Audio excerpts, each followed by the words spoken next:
Disney plus ஹாட்ஸ்டார்ல வெளியாகிருக்க Nehru படத்தோட review தான் இந்த வீடியோல பார்க்க போறோம். இது ஒரு மலையாள படம், தமிழ் டப்பிங்ல ரிலீஸ் ஆயிருக்கு. சித்தா, கார்கி மாதிரியான படங்கள்லாம் உங்களுக்கு பிடிக்கும். இந்த படமும் உங்களுக்கு கண்டிப்பா பிடிக்கும். நல்ல படம், மிஸ் பண்ணிடாதீங்க. இந்த வீடியோவை ஸ்கிப் பண்ணிடாதீங்க.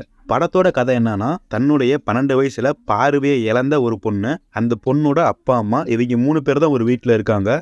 அந்த பொண்ணோட அப்பா அம்மா வெளியே போன நேரமா பார்த்து ஒருத்தன் அந்த வீட்டுக்கு வரான். சில விஷயங்கள் நடக்குது. அந்த பொண்ணு பாதிக்கப்படுறாங்க. அது என்னன்னு உங்களுக்கு தெரிஞ்சிருக்கும். அந்த பொண்ணை அவன் ரேப் பண்றான். இந்த விஷயம் கேஸா மாறுது. கேஸ் கோர்ட்டுக்கு போகுது. பையன் சைடு அவன் அந்த தப்பை பண்ணலன்னும், பொண்ணு சைடு அவன் தான் அந்த தப்பை பண்ணான்னு வழக்கு போகுது. பொண்ணு சைடு மோகன்லால் கேஸ் எடுத்து நடத்துறாரு. யாருக்கு சாதகமா கேஸ் வரப்போகுதுன்றத அந்த படத்தோட மொத்த கதை.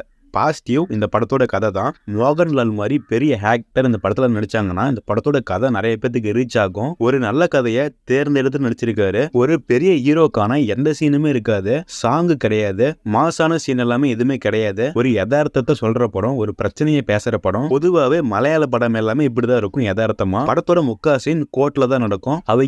அவங்க சொல்ற ஒவ்வொரு விஷயமும் படத்தை அடுத்த கட்டத்துக்கு கொண்டு போகும்.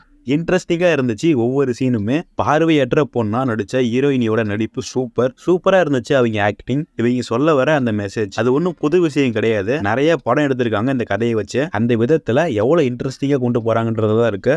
பொதுவாக மலையாள படம்னாவே ஸ்லோவாக தான் இருக்கும். யதார்த்தத்தை சொல்லும் போது கண்டிப்பாக அந்த ஸ்லோ இருக்கும். மொத்தத்தில் படம் எப்படி இருக்குன்னா, நான் முன்னாடியே சொன்னதான், சித்தா, கார்கி படங்கள்லாம் விரும்பி பார்த்துருந்தீங்கன்னா இந்த படமும் உங்களுக்கு பிடிக்கும்.